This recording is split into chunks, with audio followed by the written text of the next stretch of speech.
العساس، كل مرسل للعساس، العساس على طول بالخطأ، ناقلها لمساعد ندى.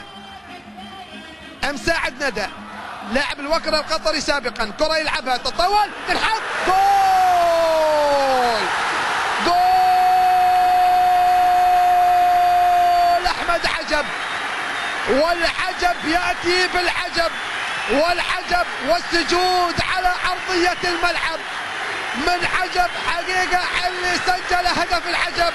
والعجب إذا هدف ثاني للعجب في دوري أبطال آسيا هذا الموسم، وأول هدف قد ساوي في مرمى الغرافة. أحمد عجب يسجل الهدف الأول للقادسية في مرمى عبد العزيز علي، وبالتالي ينعش الجماهير الكويتية هنا في ملعب محمد الحمد من اللاعب أحمد عجب، والقادسية يتقدم بأول الأهداف. شوف خطأ حقيقة من الخط الدفاعي